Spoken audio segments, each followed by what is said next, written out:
উপনিবেশ বিরোধী লড়াইয়ের সুদীর্ঘকালের ধারাবাহিকতায় এই ভূখণ্ডের মানুষ দীর্ঘ 23 বছর পাকিস্তানের স্বৈরশাসকদের বঞ্চনা ও শোষণের বিরুদ্ধে রুখে দাঁড়িয়েছিল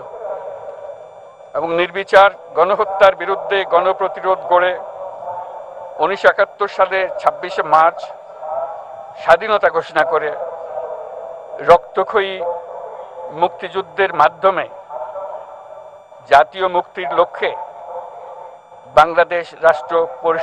প্রতিষ্ঠা করেছিল। এবং যেহেতু বাংলাদেশের আপামর জনগণ দীর্ঘ আন্দোলন সংগ্রামের মধ্য দিয়ে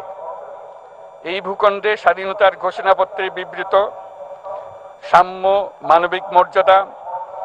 সামাজিক সুবিচারের ভিত্তিতে উদার গণতান্ত্রিক রাষ্ট্র বিনির্মাণের আকাঙ্ক্ষাকে বাস্তবায়নের জন্য সর্বোচ্চ ত্যাগ স্বীকার করেছে, এবং যেহেতু স্বাধীন বাংলাদেশের 1972 সালের সংবিধান প্রণয়ন পদ্ধতি এর কাঠামোগত দুর্বলতা ও অপপ্রয়োগের ফলে স্বাধীনতা পরবর্তী আওয়ামী লীগ সরকার মুক্তিযুদ্ধের জন আকাঙ্ক্ষা পূরণে ব্যর্থ হয়েছিল এবং গণতন্ত্র ও রাষ্ট্রীয় প্রতিষ্ঠানগুলোর কার্যকারিতা ক্ষুণ্ণ করেছিল, এবং যেহেতু স্বাধীনতা পরবর্তী আওয়ামী লীগ সরকার স্বাধীনতার মূল মন্ত্র গণতান্ত্রিক শাসন ব্যবস্থার বিপরীতে বাকশাল নামে সাংবিধানিকভাবে একদলীয় শাসন ব্যবস্থা কায়েম করে এবং মত প্রকাশ ও বিচার বিভাগের স্বাধীনতা হরণ করে, যার প্রতিক্রিয়ায় 1975 সালের 7ই নভেম্বর দেশের সিপাহী জনতার ঐক্যবদ্ধ বিপ্লব সংগঠিত হয় এবং পরবর্তী সময়ে একদলীয় বাকশাল পদ্ধতির পরিবর্তে বহুদলীয় গণতন্ত্র, মত প্রকাশ ও বিচার বিভাগের স্বাধীনতা পুনঃপ্রবর্তনের পথ সুগম হয়। এবং যেহেতু 80-র দশকে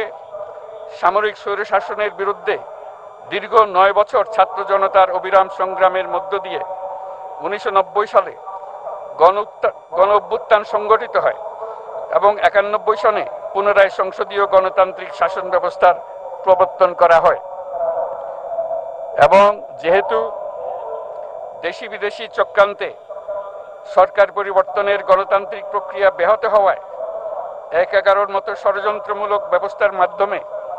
বাংলাদেশে শেখ হাসিনার একচ্ছত্র ক্ষমতা, আধিপত্য এবং ফ্যাসিবাদের পথ সুগম করা হয়।